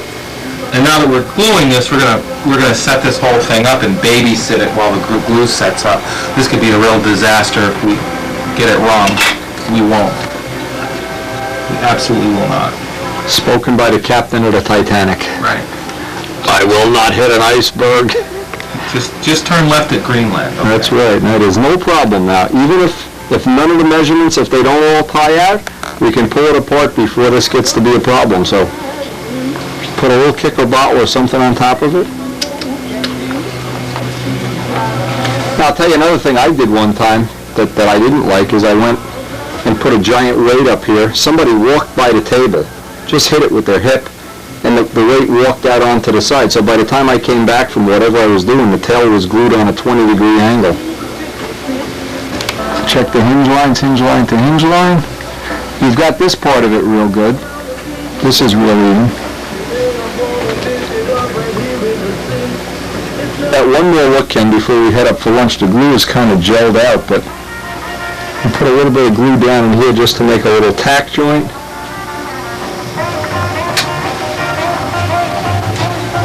Give it a second choice. It never hurts to triple, quadruple, multiple check everything.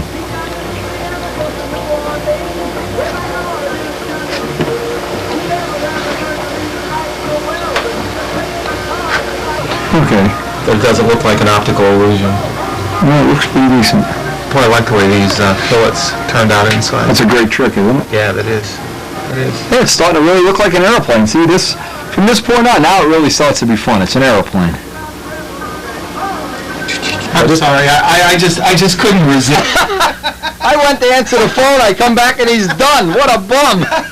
I'll tell you, I do the same thing. I sit here and I just daydream looking at it. I'll tell you, George Aldrich really had a good eye. I don't care what anybody says. This is a pretty airplane. It just has something like a steam locomotive. It makes you want to just reach out and take a bite out of it. All right. We can take a look at the progress. All right, you got the formers glued in. Where all tail section is solid, and I replaced the formers. Now let's just see it. You're still straight. I saw you looking at this way. Each time you glue one in, because if it isn't, you can go back in and break it. Now the trick is to put these back in without exactly the way making they any are. stress. Right. Not making any stress. I replaced this former. Okay, now we want to make a fair lead, same as it shows on the plans. For push down on the elevator is real easy, and you'll see where the push rod bends. Okay, wherever it bends, it looks like it's bending right here. Let's make a little fair lead out of a piece of plywood or a little piece of hardwood. And what that fair lead does, it just confines the push rod. Now you don't want it so tight that you're creating friction there, but just that it's tight enough that when you push down on the elevators and he's holding up, that the push rod doesn't bow out like that. See how tight the clearance is. Now the consummate no-bro trick of all time is, you know that there's very little clearance, so you kind of squeeze the body right where the horn and the wire are. Just hold it tight and work the controls. Squeezing is what it's doing. It's putting a little indentation into the wood inside, so we're working a nice, letting the push rod itself make a nice little trough. And after X amount of times of doing this, I put a little bit of chain lube down in there. That'll be fine. The controls free now? There was binding in the back. Yeah. Oh yeah, I'm sure. Through the whole travel. Hold on one second, Ken. Let me show what's going on here. See how the push rod is hitting the hole in the sheeting? So to give us a little more travel, just a little bit more, I want to make sure I have the full travel. I like to have about 20 degrees either way. If you're looking at it, you can see the little trough. It makes a little confining trough, and it's really a tight area in there. It's really hard to get that right.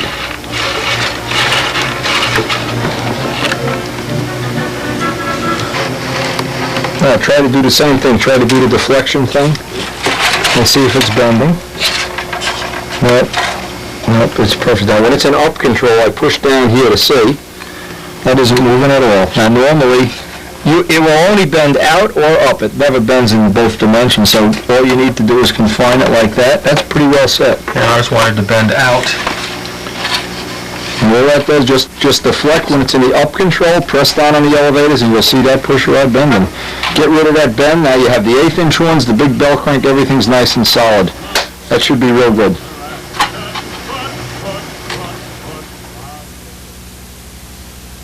Now the last thing Ken's doing is, before we seal this up, is the chain lube, get on all the moving points, get some down on the fair lead even.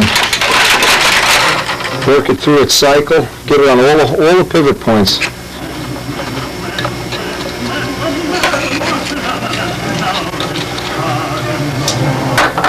Now, every plane that I ever build, I always try to reflect on somebody that inspired me to move on to a better modeling career or excellence, and we've decided to, a joint decision here, to dedicate this plane to one of the real, I don't know what we should call him. George, if you ever get to see this, you know, you're a hero. Don't worry about it. You're in.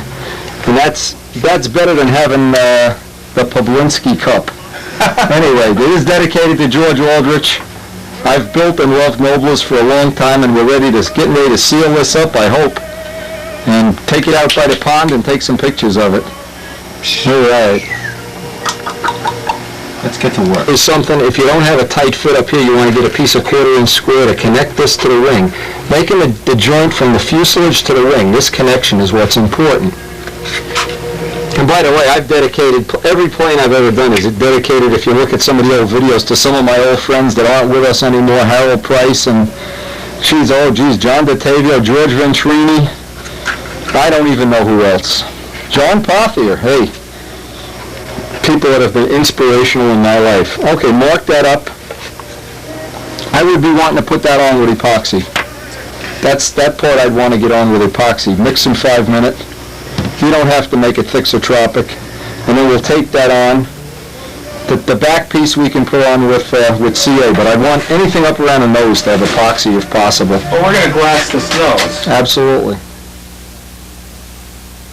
It's starting to look like a Nobler, isn't it? I mean, this is the point when it really gets to be fun. Yes. This is the exciting day. It is the day. When you really make an Now the day will be when you get to fly it. That's another day.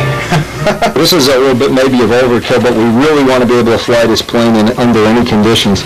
This push rod was flexing a little bit right up in this position. In fact, you can see it right now moving. You're flexing. So we made a little dead stop here. It'll also serve to be a redundant system if this ever were to break or get loose. This would keep the push rod from ever coming out. And that will make it as, yeah, you go, perfect. Get that right in there, that'll be perfect. May look like a lot of these things are really redundant or overkill, or you really don't need eighth-inch horns, you really don't need heavy-duty controls. But the first day you go to a contest, the wind is blowing, and, you know, you're glad you have this stuff. And so just get that shim, and that'll just be a little support for that. We'll be ready to start gluing this. Now, I like to start from the front, work to the back, flip the model over, and glue from the back to the front. Just my way of doing it. Ken's just putting a little bit of grease on that chain lube, that'll soak and become like a little bearing surface. If it ever gets pressed on it will have no friction. All right, just work the controls, make sure everything's free before we start gluing this up. Looks reasonable enough, that's for sure.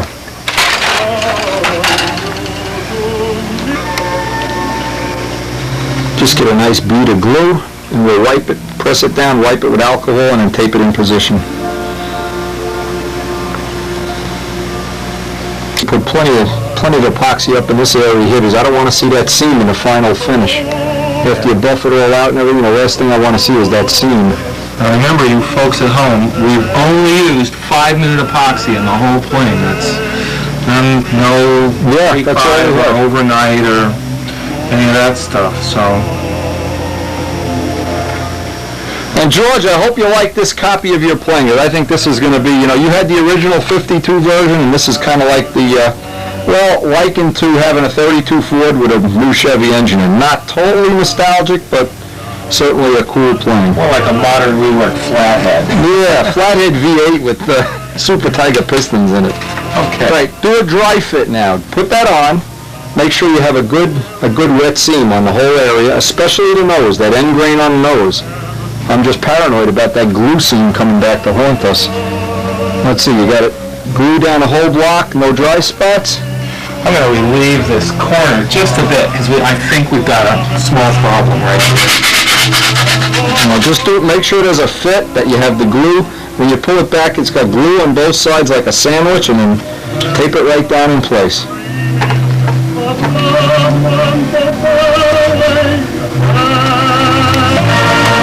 And what you do, as the glue oozes out, you can see a little oozing out. Take that little rag with some alcohol, wipe it, then just go to the next piece. And go right down the whole fuse. Make sure it stays as centered as, I see this is a little flimsy here until you get some tape on it. You want to try to squeeze that under as much pressure as possible. Just wipe it with alcohol. Always have the alcohol around whenever you use epoxy. This looks pretty good. Okay, I'd want to get some, go right down the whole thing. Just to squeeze out as much of the epoxy, make it, because that's a joint that if it comes back in the final finish, you know, Fox is a vibrator. You don't want to have, after all the work of finishing, you don't want to have a nice crack right down the seam there. You can see this is one of the few places in life where beer works. Right. You pull this, I'm pushing on the block and I'm holding it with my stomach. And Wish you had a helper here, huh? Yeah, a short block. I like this. I get to criticize, but I don't have to do much of the work. The best of all worlds. That's a good shape. All right. Now, an alternative way, would be to take those John Pothier real thin pins and run it right down the whole thing. If you felt it wasn't staying in place, but I think that's going to be real good. I'd put one piece over here, Ken, too. We're going to have to work on that seam, and then we're going to glass the nose anyway, so why fool around?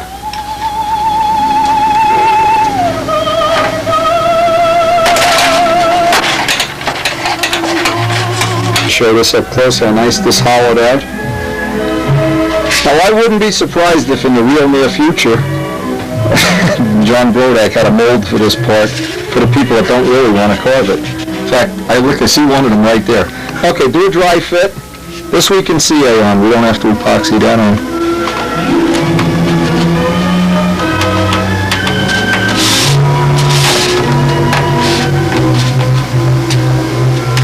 Okay, what we did, we put some of those nice little thin John Pothier pins in here. Now, what you see how the difference here?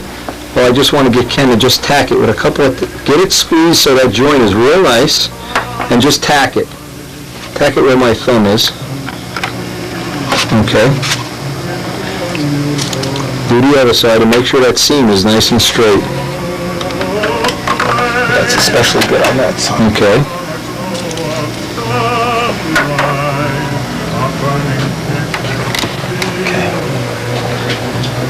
Classic Noble good looks. All right, now you can take one pin at a time out and tack it there. And then the last thing, you run a sanding block down that seam. Let it fill with dust and then run the whole seam. Just keep tacking it all around and keep checking it. This is the whole trick.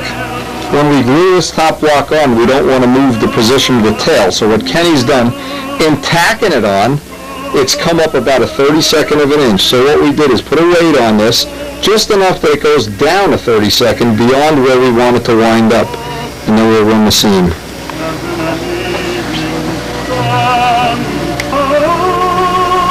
I think it's just slightly higher. Slightly, okay. Put that, and now by moving the weight in or out, we can get it exactly where we want it. Put it almost up against the, there you go, okay. Now it's this side is low. Now we'll run the seam, and that should, when we let it spring back, it should come right into place. Okay, run the seam. Just run it and then wipe it with a paper towel or a Q-tip or something, so it doesn't run down the fuselage side.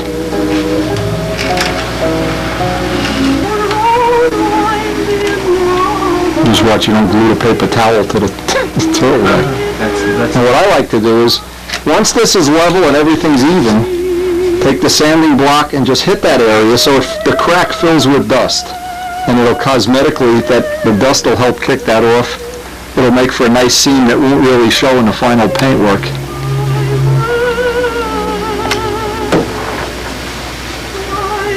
Okay, that worked perfectly. Now again, when we do the bottom block, we're going to have to check it in between doing each block to make sure we don't build a twist into this.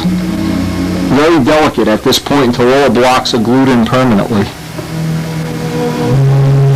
We may have to do a little trimming here. This is the little edge of the rudder, the little tip.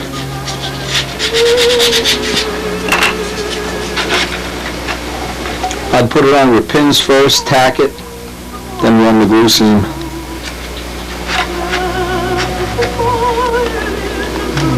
And made up another little batch of Fixotropic paste with the Cavasil. Push it right in, and what that does, it allows for a nice little joint.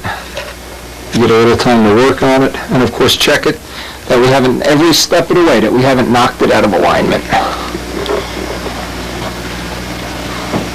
Well, if you can, pack some in the front. Make a little balsa chip while that's mushy there. Just make a little chip.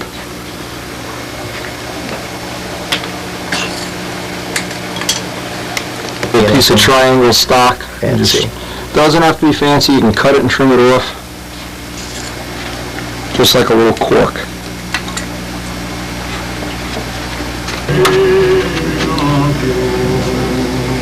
We put the tail wheel, and one of the things I like to do is really, I go crazy for the tail wheel. I always want to have the wire facing in at me so that if the washer ever comes off, centrifugal force holds the wheel on. Number one, that's typical, ordinary basic technology. The other thing I want to do is really, when you think the tail wheel is in strong enough, put some more glue on it, because if this loosens up, and this has happened to, even to pro flyers, what a pain in the neck to fix it. And I like to put some end grain wood right up against the former because this is going to want to break down that way. It's going to want to force its way down. So make a little like a pretend former. End grain going front to back. Cheap insurance. And it also will help to seal that any oil that's going to get on the plane is not going to work its way down in the tail wheel wire and then down into the fuselage. That little former in there with the grain going end to end is real cheap insurance. We also made up little balsa quarter grain, 1/8 inch quarter grain to cover that seam, to stiffen up that seam. Now you can also back cut these, you know what I mean, Ken? Yeah. Back cut all of these, that'll get a little weight out of there and kill a stress riser. And we're not going to get the bottom block on tonight. The party's over. We'll finish this up, bottom block, cowl mount, final sanding, and cut the holes for the motor, blend in the spinner. Maybe even get the nose glass tomorrow. We'll see how the day works out. We're pretty much at the end of the day here.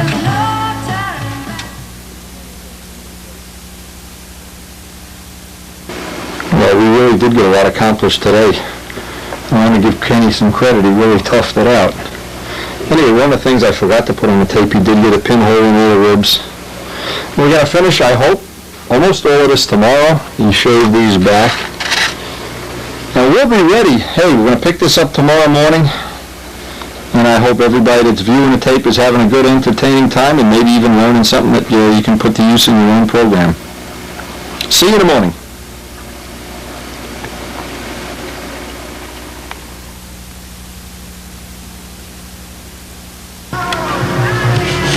Now, it's funny, even after a mandatory cup of coffee, he's still slow as a mule with no legs. Anyway, let's show what we're doing. The little spot that we made to relieve the gear, I'm making up a little 64. He's making it up himself. Yeah, Wendy's making it up. I like to take full credit when things go right. When the wing comes out crooked, it needs a trim tab, I'll blame Ken. Anyway, we're thinking about this, Friday. This is what, Thursday? Yes. Tomorrow we may bring this sucker to the Circle Burner stunt forum. That's going to be my stunt forum. I'm going to be the only speaker, so which I arranged conveniently. But anyway, we're going to show this. By volunteering. By paying. Anyway, we're going to do a show and tell on this. It'll probably be pretty interesting, and if you ever want to see that, of course, it'll be on. It will not be on the Brodak tape. It'll be on the windy. I don't know what we're going to call it, tape stunt forum, I guess. Anyway. We're ready. You put the little, this was a nice little touch that Ken did. He put some little 64th plywood little, I don't know what you would call them, sliders. Liners, whatever. Okay, that's ready. We can glue the bottom block and then get busy. The next thing we want to get the motor mounted and get all the holes cut for the cowl. And just make sure you got a nice fit there. Now, one of the things we've been doing every step of the way is making sure as we put the blocks and things on it, we haven't created a giant twist in the tail. So what we're going to do is glue from the front to maybe the flap hinge line and then check. And if it's out at that point in time, what we'll do is weight the side that's off so that it's a little past neutral, and then run one side of the glue seam, take it apart and check it. If it's level, it'll be fine, but if you constantly babysit that, it's terrible to get all the blocks glued on and then you turn the model over and look at it and the tail goes like, now you have to cut it all apart. So we've been kind of monitoring it, babysitting it, whatever you want to call it, every step of the way. And it worked.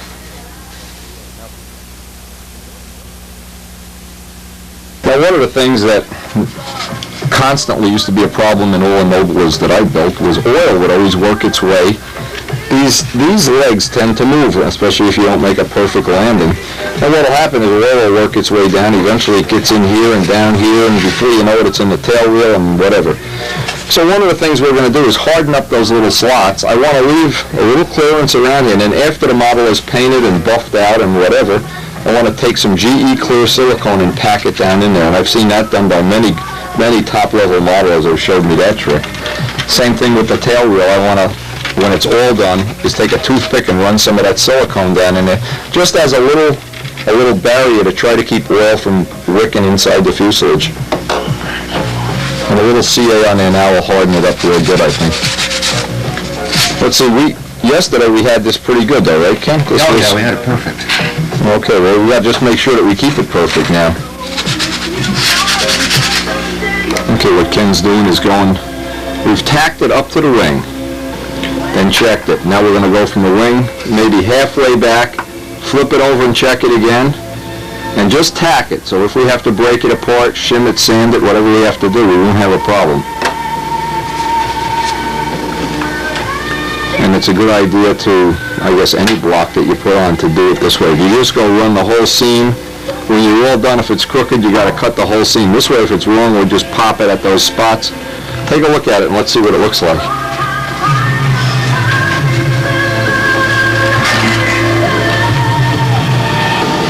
Is it starting to walk out? Yeah, we've gone hair high on this side. Okay, which side? Inside is high? Outside is high. Okay, well let's put a little weight on it when you put the block on the bottom. Normally mucho, but it's there. Okay.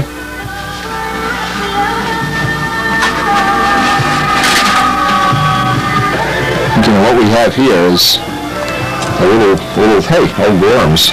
Just to weight it in the direction that it's bowling in. And I've never seen, well, any plane that doesn't want to bow until all that wood starts to get doped and shrink and set into position.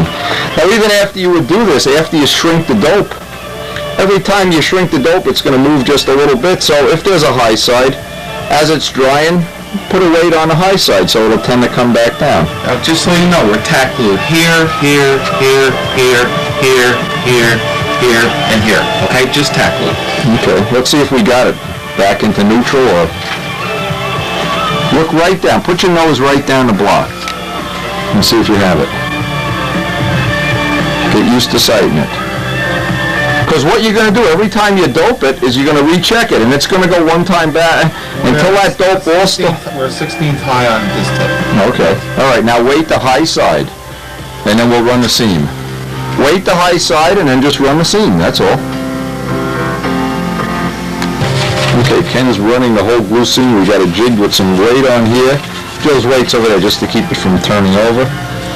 When we're all done, we'll try to make a little look at it and see if we have it as level as we possibly can. But even if it's out a 16th, as this gets all doped, tissued, sanded, it's going to change. It's going to be a constant changing until all the dope sets and locks into position.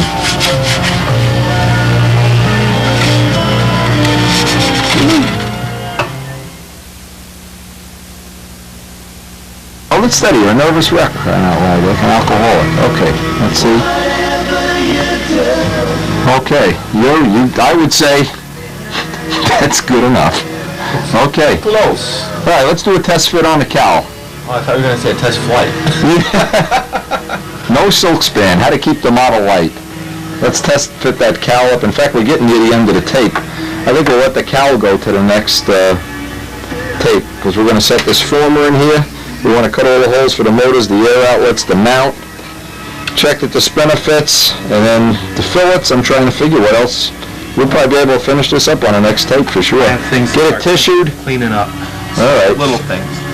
All right, hey, we'll see you on the next tape. This has been one heck of a good so far. I don't think it gets better than this. That's a real interesting trick you just showed me. Everything I show you is interesting.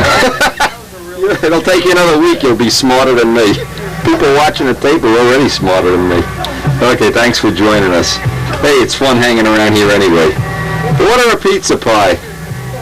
On us. Yeah.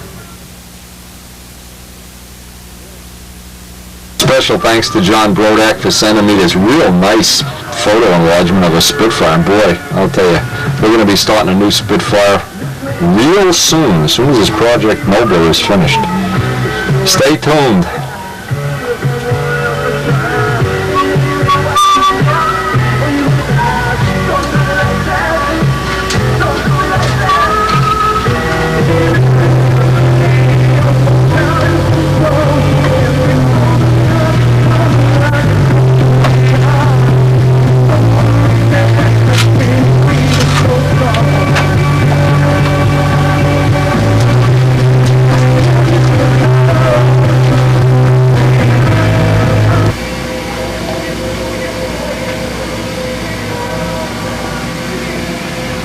Okay, what George Aldrich says, John, I think you have nice legs.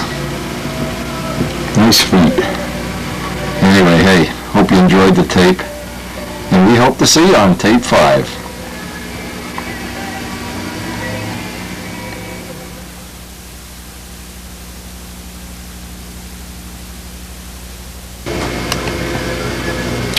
next tape. We have a lot of little details to tie up and hopefully get the silk spanning started to finish. Hey, we hope you're really getting some information you can put to use right away. Run down a cellar and start building an oboe right now today. It's in order.